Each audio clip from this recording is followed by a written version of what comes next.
गरीब ससुराल में दुबई वाली बहू ने भरवाया साल भर का राशन। गरीब घर में खाने तक के लाले पड़े हुए थे। घर में राशन लगभग खत्म हो चुका था। बेटा, कुछ कमाई लाया या नहीं? आज भी 2 मुट्ठी चावल हैं पकाने के लिए। हाँ भैया, अगर थोड़े से पैसे हो तो दे दो, घर का राशन पूरी तरह खत्म है। मैं गया तो था काम ढूंढने, बट कहीं काम नहीं मिला। अब जो है उसी में गुजारा करना पड़ेगा। क्या पता पापा कुछ पैसे ले आए दिहाड़ी से। हो सकता है। वहीं केशव मजदूरी करते हुए, इतनी मेहनत के बाद अगर 200 रुपए भी न मिले तो बेकार है। केशव, आज का काम हो गया, अब तुम घर जा सकते हो।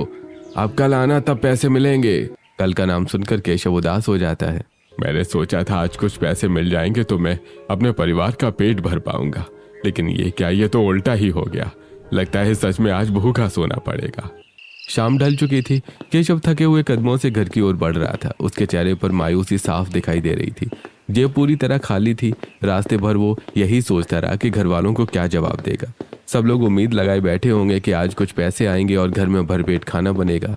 उधर घर में सब उसकी राह देख रहे थे। लगता है तुम्हारे पापा आ गए। भगवान करे आज मजदूरी के पैसे मिल गए हों।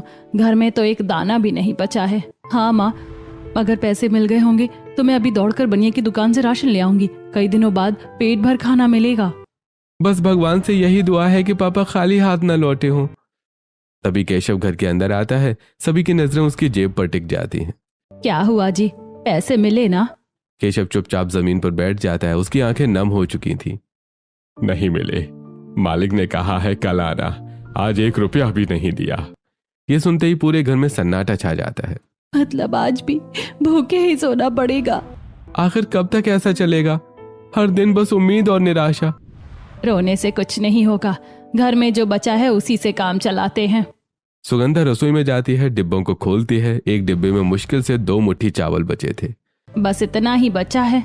वो चूल्हा जलाती है, थोड़े से चावल उबालती है, फिर एक हरी मिर्च को आग में भून लेती है, साथ में नमक रख देती है। कुछ देर बाद सबके सामने छोटी छोटी कटोरियों में चावल परोस दिए जाते हैं। बेटा, आज बस इतना ही है। इसके साथ पानी पी लेना ताकि पेट भर जाए। माफ करना, परिवार में मेहनत तो करता हूँ लेकिन किस्मत साथ नहीं देती। पापा, आपकी गलती नहीं है, गलती तो हमारी किस्मत की है। सभी लोग चावल में नमक और भुनी हुई मिर्च मिलाकर खाते हैं, फिर एक एक गिलास पानी पी लेते हैं। रात को सब अपने अपने बिस्तर पर लेट जाते हैं, लेकिन किसी को आंखों में नींद नहीं थी। दिन बीतते गए, घर की हालत और खराब होती चली गई। सुगंधा हर रोज डिब्बे में से मुट्ठी भर आटा और मुट्ठी भर चावल निकालती। अगर आज ज्यादा बना दिया तो कल क्या खाएंगे? माँ, मेरी रोटी आधी कर दो, मुझे ज्यादा भूख नहीं है। लेकिन वो झूठ बोल रही थी। भूख से उसका पेट दर्द कर रहा था। मेरी रोटी भी बच्चों को दे दो। नहीं पापा, आप दिन भर मेहनत करते हो, आपको खाना जरूरी है। घर में रोज यही हाल था। एक दिन मैं बनिए के यहाँ जाती हूँ, शायद उधार मिल जाए। वो दुकान पर पहुंचती है। अरे भाई, क्या चाहिए? भाई, थोड़ा राशन उधार दे दो, पैसे मिलते ही चुका दूंगी। नहीं बहन, पहले ही बहुत उधार हो चुका है, अब और नहीं मिलेगा। घर में बच्चे भूखे हैं, बस थोड़ा सा दे दो। ठीक है, 100 ग्राम आटा और 100 ग्राम चावल ले जाओ, उससे ज्यादा नहीं है। सुगंधा की आंखों से आंसू निकल आते हैं। घर लौटकर, माँ, बस इतना ही मिला? हाँ बेटी। भगवान, आखिर हमारी परीक्षा कब खत्म होगी? अब मैं गांव में नहीं बैठूंगा, कहीं भी जाऊंगा लेकिन काम ढूंढ कर रहूंगा। बेटा, बहुत कोशिश कर चुका हूँ, इस बार हार नहीं मानूंगा। अगले दिन वो गांव गांव काम ढूंढता है, लेकिन कहीं पर काम नहीं मिलता। एक शाम, अरे तरुण बेटा, मैं शहर जा रहा हूँ, अगर चाहो तो मेरे साथ चलो। सच चाचा, वहाँ काम मिल जाएगा? अरे कोशिश करेंगे, गांव से तो अच्छा ही होगा। ये सुनकर तरुण की आंखों में उम्मीद की किरण जाग जाती है। अरे मैं चलूंगा चाचा। अगले दिन तरुण शहर चला जाता है। वहां उसे मजदूरी का काम मिल जाता है। कम पैसे थे लेकिन घर के हालात से बेहतर थे। कुछ हफ्ते बाद तरुण काम कर रहा था, तभी उसका फोन बजता है। हेलो तरुण, एक बात पूछूं? हाँ बोल दोस्त। दुबई चलेगा? क्या दुबई? लेकिन कैसे? पासपोर्ट वीजा सब हो जाएगा, हमारी कंपनी लोगों को भेज रही है, बस तू तैयार रह। सच सच कह रहा है? अरे हाँ हाँ बिल्कुल। मेहनत करेगा तो जिंदगी बदल जाएगी। तरुण की आंखों में पहली बार बड़े सपने दिखाई देने लगते हैं। अगर ऐसा हो गया तो मैं अपने परिवार की सारी परेशानियां खत्म कर दूंगा। फिर देर किस बात की है, तैयारी शुरू कर। तरुण अपनी जमा की हुई सैलरी निकालता है, उसी से टिकट और बाकी जरूरी काम पूरे करता है। कुछ दिनों बाद, बेटा अपना ख्याल रखना, मेहनत करना लेकिन ईमानदारी मत छोड़ना। जल्दी लौट कर आना भैया। मैं वादा करता हूँ इस बार लौटूंगा तो हमारी गरीबी पीछे छूट जाएगी। तरुण अपने दोस्तों के साथ दुबई के लिए हवाई जहाज में बैठ चुका था। ये उसकी जिंदगी की पहली हवाई यात्रा थी। जैसे जैसे जहाज आसमान में ऊपर जा रहा था वैसे वैसे उसके मन में अपने परिवार की तस्वीरें घूम रही थी। उसे माँ की अधूरी रोटियां, बहन की भूखी आंखें और पिता की टूटी हुई उम्मीदें याद आ रही थी। भगवान बस इतना कर देना कि मैं कुछ कमा सकूं, मेरे घर वालों को भूखा मत सुलाना। कई घंटों बाद जहाज दुबई पहुंचता है। एयरपोर्ट से बाहर निकलते ही तरुण की आंखें खुली की खुली रह जाती हैं। अरे वाह, इतनी बड़ी बड़ी इमारतें, इतनी साफ सड़कें, ये जगह तो किसी सपने जैसी लग रही है। दोस्त ये दुबई है, यहाँ मेहनत करने वालों की किस्मत बदल जाती है। कुछ दिनों बाद तरुण को एक बड़ी फैक्ट्री में नौकरी मिल जाती है। रोज सुबह कंपनी की बस उसे लेने आती और वो फैक्ट्री चला जाता। एक दिन तरुण सड़क पार करके बस स्टॉप की तरफ जा रहा था। उसी समय दूसरी तरफ से मायरा अपनी कार लेकर आ रही थी। मायरा जल्दी में थी और गलती से गलत दिशा में गाड़ी मोड़ लेती है। ओह नो, मुझे देर हो रही है। तभी अचानक उसकी कार तरुण से हल्की टकरा जाती है। अरे संभल कर। आई एम सॉरी, मुझे बिल्कुल नहीं दिखा। आपको चोट तो नहीं लगी? नहीं, मैं ठीक हूँ। तभी वहां ट्रैफिक पुलिस पहुंच जाती है।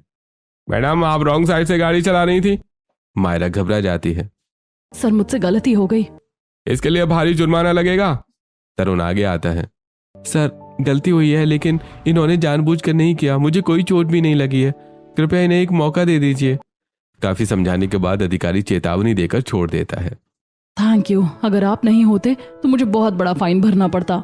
अरे कोई बात नहीं, ध्यान से गाड़ी चलाइए। दोनों अपने अपने रास्ते निकल जाते हैं। कुछ दिन बाद फैक्ट्री में सभी कर्मचारियों को सूचना दी जाती है कि नई सुपरवाइजर आने वाली है।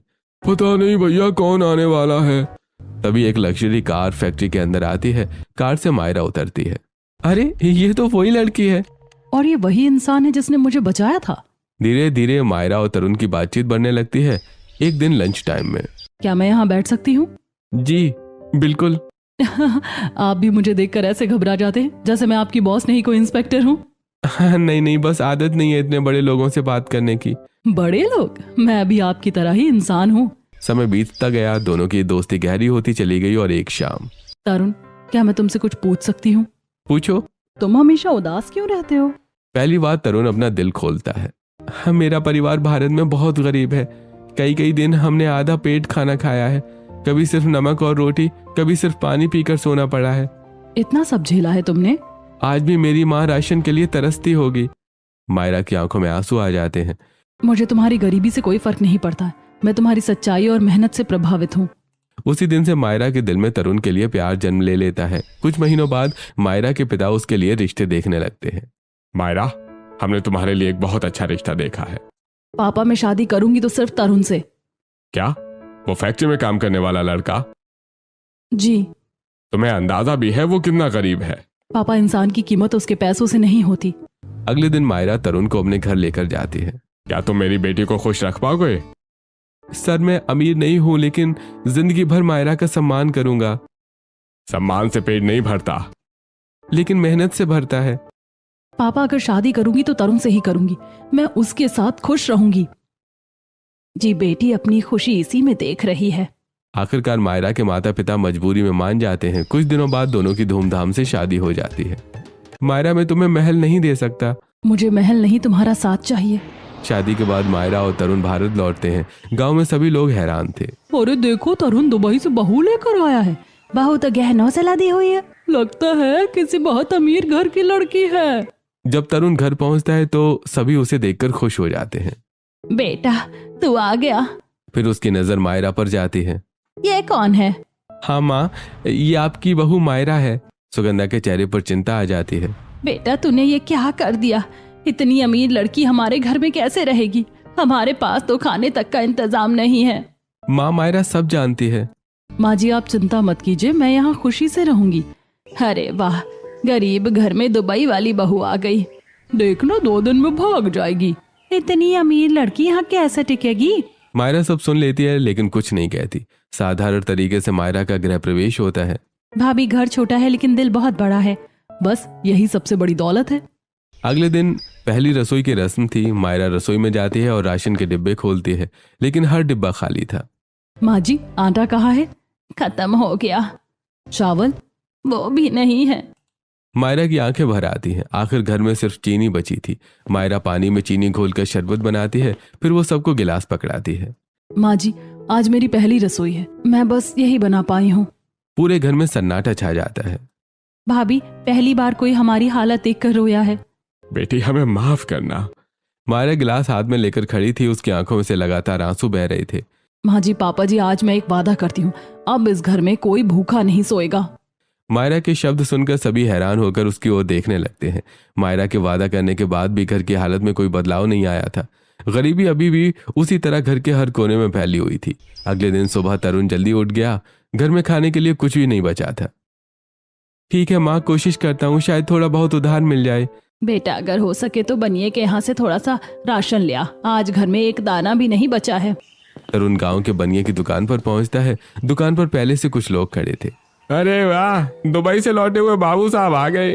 क्या बात है तरुण, दुबई जाकर भी कंगाल ही लौटे हो क्या? दुकान पर खड़े लोग हंसने लगते हैं। हमने तो सोचा था दुबई से लाखों रुपए लेकर आएगा, और देखो आज भी उधार मांगने आया है। चाचा मजाक मत उड़ाइए, हालात खराब हैं, लेकिन हमेशा ऐसे नहीं रहेंगे। अरे पहले पुराना हिसाब चुका दो, फिर नई बात करना। बस पाव किलो आटा, पाव किलो दाल और पाव किलो चावल दे दीजिए, घर में खाने को कुछ नहीं है। ठीक है, इस बार दे रहा हूँ, लेकिन अगली बार बिना पैसे के मत आना। तरुण राशन लेकर घर लौट जाता है। घर पहुंचते ही सुगंधा और श्वेता राशन देखकर खुश हो जाती हैं। माँ देखो, आज दाल भी बनेगी, भगवान का लाख लाख शुक्र है। माँ जी, आज खाना मैं बना देती हूँ। रहने दे बहू, तू अमीर घर की लड़की है, तुझे हमारे चूल्हे चौके की आदत नहीं होगी। माँ जी, मैं सीख जाऊंगी। मैंने कहा ना रहने दे, मैं और श्वेता बना लेंगे। मायरा चुप हो जाती है। वो समझ चुकी थी कि सुगंधा अभी भी उससे नाराज है। दोपहर में पड़ोस की औरतें घर के बाहर खड़ी बातें कर रही थी।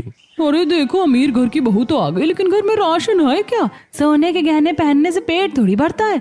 इतनी बड़ी बहू आई है, अब तो घर में मिट्टी ही पका कर खिलाओगे क्या? उनकी बातें मायरा सुन लेती है। उसके चेहरे पर दर्द साफ दिखाई दे रहा था। दिन बीतते गए, लेकिन घर की हालत जस के तस बने रही। कभी रोटी और चटनी बनती, कभी सिर्फ दाल चावल, और कई बार तो सिर्फ नमक के साथ सूखी रोटी।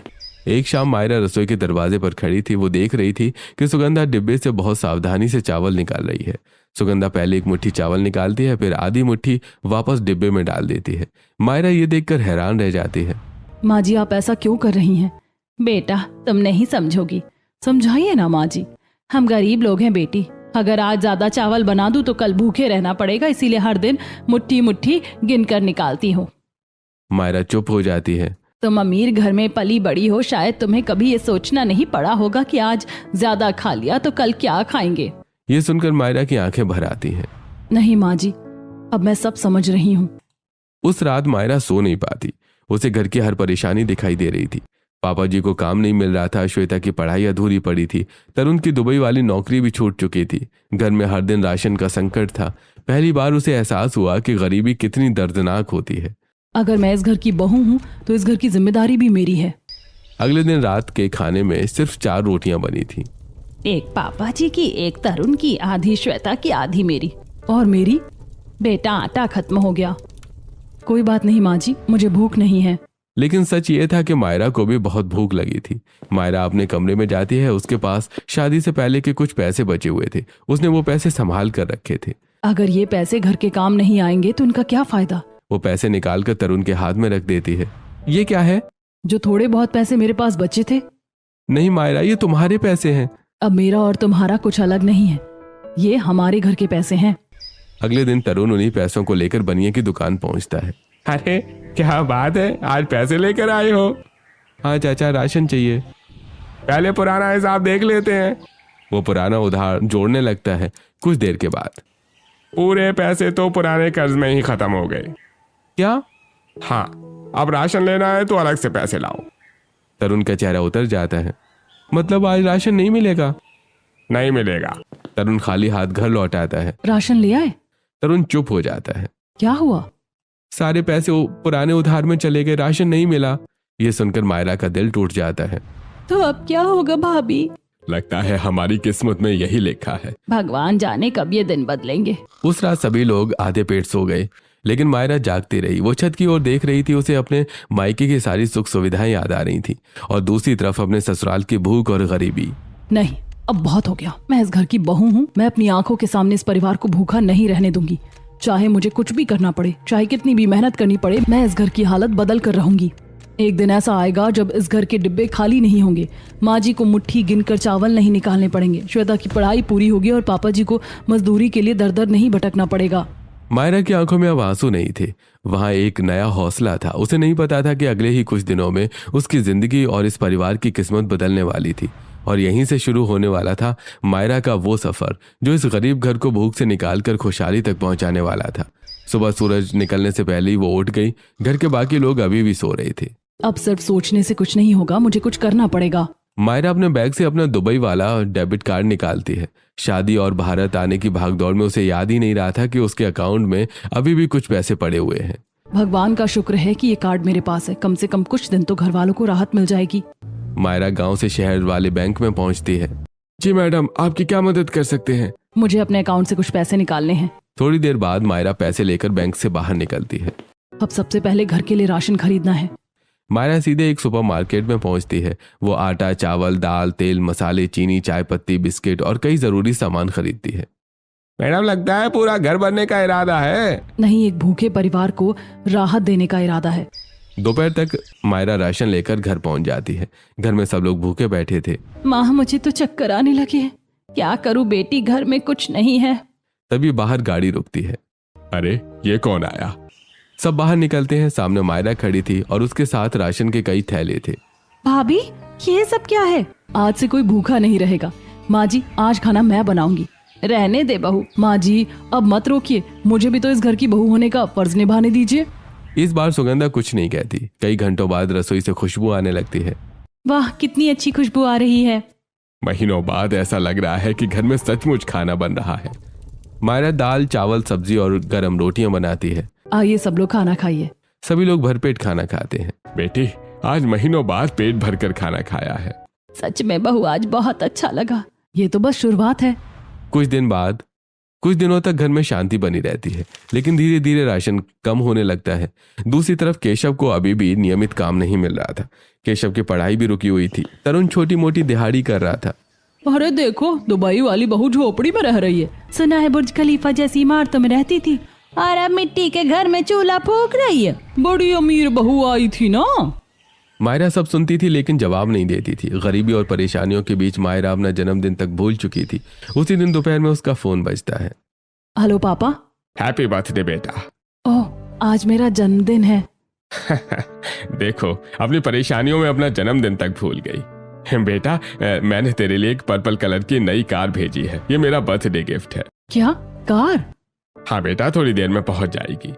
कुछ देर बाद गांव में एक चमचमाती पर्पल कार आकर रुकती है। पूरा मोहल्ला देखने के लिए जमा हो जाता है। अरे, इतनी महंगी कार, ये किसकी है? तभी मायरा बाहर आती है। पापा ने भेजी है। माँ जी, चलिए मेरे साथ। मैं कहाँ, बस बैठ जाइए। कार सीधे डी-मार्ट पहुंचती है। बहू, हम यहाँ क्या कर रहे हैं? आज खरीदारी होगी माँ जी। मायरा ट्रॉली पर ट्रॉली भरने लगती है। 50 किलो गेहूं, 50 किलो चावल, दालें, तेल, मसाले, चीनी, चाय पत्ती, सूखे मेवे और घर की जरूरत का हर सामान। बहू, इतना सब मत खरीद। माँ जी साल भर का राशन ले रहे हैं। साल भर का? मैडम, इतना राशन तो लोग शादी में भी नहीं खरीदते। हमारे घर में खुशियों की शादी ही समझ लीजिए। शाम को एक छोटा पोर्टल सारा सामान लेकर घर पहुंचता है। बोरी पर बोरी उतरने लगती हैं। गेहूं, चावल, दाल, आटा, तेल, मसाले। पूरा गांव देखने के लिए जमा हो जाता है। अरे, इतना सारा राशन! लगता है सच में अमीर घर की बहू है। हमने तो मजाक उड़ाया था। क्यों बहनों, आज कुछ कहना है क्या? सभी पड़ोसनें चुप हो जाती हैं। आज पहली बार घर में त्योहार जैसा माहौल था। भाभी, अब हमें भूखे नहीं सोना पड़ेगा। बेटी, तू हमारे घर की लक्ष्मी बनकर आई है। मायरा रसोई में जाती है। आज चूल्हे पर दाल चढ़ती है, सब्जी बनती है, पूड़ियाँ तलती हैं, खीर बनती है, चावल पकते हैं। पूरे घर में खुशबू फैल जाती है। बहू, मुझे तो यकीन नहीं हो रहा, दुबई वाली बहू को चूल्हे पर खाना बनाना भी आता है।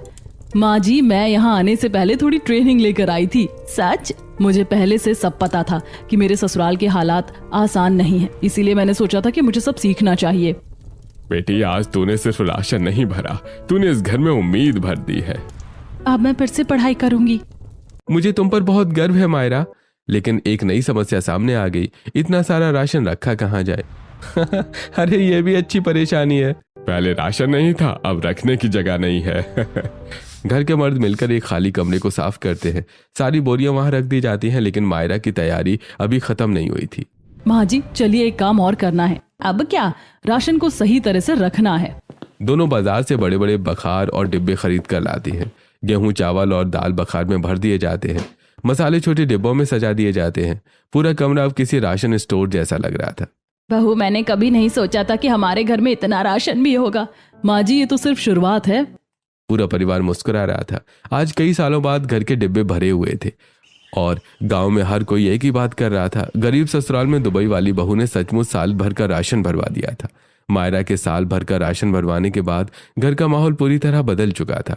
जो डिब्बे पहले खाली पड़े रहते थे, आज वो गेहूं, चावल, दाल और मसालों से भरे हुए थे। सुगंधा जब भी रसोई में जाती, उसे यकीन ही नहीं होता कि अब राशन खत्म होने का डर नहीं रहा। खुलकर खाना बनना शुरू। एक सुबह सुगंधा रसोई में खड़ी दाल निकाल रही थी। बहू, थोड़ा कम दाल बनाते हैं, ज्यादा बन गई तो जल्दी खत्म हो जाएगी। माँ जी, आप अभी भी पुरानी आदत नहीं छोड़ रही हैं। बेटी, सालों तक मुट्ठी मुट्ठी राशन निकालने की आदत रही है, इसीलिए डर लगता है। माँ जी, आप बिल्कुल चिंता मत करिए। ये साल भर का राशन है, साल भर से एक दिन पहले भी खत्म नहीं होगा। अब आपको पेट काट कर जीने की जरूरत नहीं है। जितना मन करे उतना खाना बनाइए। बहू, तेरे आने से सच में घर बदल गया। उस दिन रसोई में दाल, चावल, आलू मटर की सब्जी और गरम गरम रोटियां बनी। माँ, अब तो खाना देखकर ही पेट खुश हो जाता है। अरे पहले तो 2 निवाले खाते थे, अब 4 बार सोच कर खाना पड़ता है कि कहीं ज्यादा ना खा ले। पापा जी, अब जी भर कर खाइए, भूखे रहने के दिन चले गए। धीरे धीरे पूरे परिवार की सेहत सुधरने लगी। श्वेता के चेहरे पर चमक लौट आई। केशव पहले से ज्यादा ताकतवर महसूस करने लगा। सुगंधा के चेहरे पर भी मुस्कान रहने लगी। लेकिन एक परेशानी अभी भी बाकी थी। घर के मर्दों के पास स्थायी काम नहीं था। राशन तो था, लेकिन भविष्य की चिंता अभी भी बनी हुई थी। एक शाम, बेटी, राशन तो भर गया है, लेकिन कमाई का कोई ठिकाना नहीं है। मैं रोज काम ढूंढने जाता हूँ, लेकिन ढंग का काम ही नहीं मिल रहा है। कुछ ना कुछ रास्ता जरूर निकलेगा। उस रात मायरा देर तक जागती रही। अगर पापा मदद कर दें तो सबकी जिंदगी बदल सकती है। उसने अपने पिता को फोन लगाने का फैसला किया। जैसे ही मायरा फोन उठाने वाली थी, घर के बाहर एक बड़ी गाड़ी आकर रुकती है। भाभी, बाहर कोई बड़ी गाड़ी आई है। सभी बाहर निकलते हैं। गाड़ी से मायरा के पिता उतरते हैं। पापा। मायरा दौड़कर अपने पिता के गले लग जाती है। कैसी हो बेटा? मैं ठीक हूँ पापा, लेकिन आप अचानक यहाँ? अरे बेटी से मिलने के लिए क्या निमंत्रण चाहिए? थोड़ी देर बाद मायरा के पिता एक फाइल निकालते हैं। ये क्या है पापा? पहले खोल कर पढ़ो। मायरा फाइल खोलती है। उसके अंदर कंपनी के कागजात थे। ये तो कंपनी के पेपर्स हैं। हाँ बेटी, गांव के पास मेरी एक कंपनी थी। मैंने वो कंपनी तरुण के नाम ट्रांसफर कर दी है। क्या, मेरे नाम? ये सच है? बिल्कुल सच। लेकिन अंकल, मैं इसके लायक नहीं हूं। बेटा, मैंने इंसान की कीमत उसके पैसों से नहीं, उसके संस्कारों से लगाना सीखा है, और तुम अच्छे इंसान हो। तभी मायरा के पिता एक और लिफाफा निकालते हैं। अब ये क्या है? ये नए घर की चाबी है। सभी एक दूसरे का चेहरा देखने लगते हैं। कौन सा घर? मैंने आप सबके लिए एक बंगला खरीदा है। अब आप लोग वहां आराम से रह सकते हैं। पापा, मुझे यकीन नहीं हो रहा कि आपने इतना सब कर दिया। बेटा, तुम्हारी खुशी से बढ़कर मेरे लिए कुछ भी नहीं है। आसपास खड़ी पड़ोसने ये सब देख रही थी। अरे, ये तो सच में बहुत अमीर निकली। हमने तो सोचा था दिखावा करती है, लेकिन इसका दिल तो सोने जैसा है। गले में सोना पहनने वाली बहुत देखी है, लेकिन दिल में सोना रखने वाली पहली बार देख रही हूँ। कुछ दिनों बाद तरुण कंपनी संभालने लगा। वो रोज सुबह ऑफिस जाता, कर्मचारियों से मिलता, काम सीखता। अरे, अब ये सिर्फ कंपनी नहीं, पूरे परिवार का भविष्य है। धीरे धीरे कंपनी अच्छा मुनाफा कमाने लगी। तरुण हर महीने हिसाब करता। मायरा, इस महीने अच्छा मुनाफा हुआ है। ये तो बहुत अच्छी बात है। और जैसा तय हुआ था, ये रकम तुम्हारे अकाउंट में ट्रांसफर कर दी है। अब मायरा ने श्वेता की पढ़ाई की जिम्मेदारी भी संभाल ली। भाभी, फीस बहुत ज्यादा है। पढ़ाई कभी खर्च नहीं होती, निवेश होती है। आपने मेरे लिए इतना कुछ किया। तुम मेरी ननद नहीं, छोटी बहन हो। एक दिन सुगंधा आंगन में बैठी थी। उसकी आंखें नम थी। माँ जी, क्या हुआ? बहू, मुझे माफ कर दे। किस बात के लिए? मैं तुझसे बहुत नाराज रहती थी। मुझे लगा था कि अमीर घर की लड़की हमारे घर में नहीं निभा पाएगी। माँ जी पुरानी बातें भूल जाइए। नहीं बहू, मैंने तुझे गलत समझा, लेकिन तेरे जैसी बहू हमें पूरी दुनिया में नहीं मिल सकती। तेरे आने से हमारे घर की किस्मत बदल गई। तूने सिर्फ राशन नहीं भरवाया, तूने हमारे घर में खुशियां भर दी। अगर तू नहीं आती तो शायद हम पूरी जिंदगी भूखे ही रहते। आज मुझे मजदूरी की चिंता नहीं है। मेरी पढ़ाई फिर से शुरू हो गई है। मेरी पत्नी ने वो कर दिखाया जो मैं सालों से नहीं कर पाया। शाम का समय था, रसोई में खीर बन रही थी, चूल्हे पर दाल पक रही थी, आंगन में सभी लोग हंस कर बोल रहे थे। वहीं सुगंधा पड़ोस की औरतों के बीच बैठी हुई थी। बहन, अब तो तुम्हारे दिन बदल गए। हाँ बहन, बदल गए। आखिर राज क्या है? राज कुछ नहीं है। हमारी दुबई वाली बहू ने हमारे घर में साल भर का राशन भरवा दिया, फिर हमारे घर में उम्मीद भर दी और फिर हमारी पूरी जिंदगी बदल दी। ये सुनकर सभी मुस्कुरा देते हैं। उधर मायरा रसोई से बाहर आती है। पूरा परिवार उसके आसपास खड़ा हो जाता है। आज कोई भूखा नहीं था, किसी की आंखों में आंसू नहीं थे। समय धीरे धीरे बदल चुका था। जो परिवार कभी 2 वक्त की रोटी के लिए तरसता था, आज उसके घर में खुशियां लौट आई थी। तरुण रोज सुबह तैयार होकर अपनी कंपनी के ऑफिस जाता था और पूरे मन लगाकर काम करता था। अरे माँ, अब आपको किसी बात की चिंता करने की जरूरत नहीं है। मैं ऑफिस संभाल लूंगा और मायरा घर संभाल लेगी। बेटा, कभी सोचा नहीं था कि हमारे भी ऐसे दिन आएंगे। कुछ दिनों बाद पूरा परिवार नए बंगले में शिफ्ट हो जाता है। बंगला बड़ा और सुंदर था। सबसे पहले साल भर का राशन वहां के बड़े भंडार घर में रखा गया। भाभी, ये भंडार घर तो किसी दुकान से भी बड़ा लग रहा है, क्योंकि अब यहाँ कभी राशन की कमी नहीं होगी। गेहूं, चावल, दाल, मसाले और बाकी सभी सामान बड़े बड़े बखारों में सजा दिए गए। ये देखकर केशव और सुगंधा की आंखें भर आईं। बेटी, एक समय ऐसा था जब हम मुट्ठी भर चावल गिनकर निकालते थे और आज पूरा भंडार घर भरा हुआ है। पापा जी, अब वो समय बीत चुका है। कुछ समय बाद मायरा घर के कामों के लिए एक नौकर भी रख लेती है। बहू, नौकर रखने की क्या जरूरत थी? मैं काम कर लिया करूंगी। माँ जी, आपने पूरी जिंदगी संघर्ष किया है, अब आराम करने का समय है। आप बस खुश रहिए, बाकी सब मैं संभाल लूंगी। सच कहूँ बहू, तूने मुझे बेटी से भी बढ़कर प्यार दिया है। अब घर का सारा काम व्यवस्थित होने लगा। तरुण ऑफिस संभालता, मायरा घर और परिवार का ध्यान रखती, श्वेता पढ़ाई पर ध्यान देने लगी और केशव भी आराम से अपना समय बिताने लगे। एक दिन मायरा ने एक खास फैसला लिया। माँ जी, मैं कल पड़ोस की सभी आंटियों को खाने पर बुला रही हूँ। वही लोग जो पहले ताने मारते थे? हाँ माँ जी, बुराई का जवाब हमेशा अच्छाई से देना चाहिए। अगले दिन बंगले में दावत का आयोजन किया गया। दाल, चावल, पूड़ी, पनीर, मिठाई, खीर और कई तरह के पकवान बनाए गए। अरे वाह, इतना बढ़िया इंतजाम! हमने तो कभी सोचा भी नहीं था। सभी ने भरपेट खाना खाया। मायरा बेटी, हमें माफ कर देना, हम तुम्हारा मजाक उड़ाते थे। हमें लगता था कि दुबई वाली बहू सिर्फ दिखावा करती है, लेकिन तुमने तो पूरे घर की किस्मत बदल दी। कोई बात नहीं आंटी, पुरानी बातें भूल जाइए। मैं तो पहले ही कहती हूँ, हमारी बहू लाखों में एक है। सच में, इसने सिर्फ साल भर का राशन नहीं भरवाया, बल्कि पूरे परिवार की जिंदगी सुधार दी। सभी पड़ोसी मायरा की तारीफ करते हुए घर लौट गए। शाम को पूरा परिवार बंगले के आंगन में बैठा था। सभी के चेहरों पर सुकून और खुशी थी। मेरी दुबई वाली बहू ने हमारे घर में साल भर का राशन भरवाया, हमारी गरीबी दूर की और हमें खुशियां दी। ये सुनकर मायरा मुस्कुरा दी। आज उस घर में कोई भूखा नहीं था, कोई परेशान नहीं था। पूरा परिवार एक साथ खुशहाल जिंदगी जी रहा था और हमेशा प्यार से रहने लगा।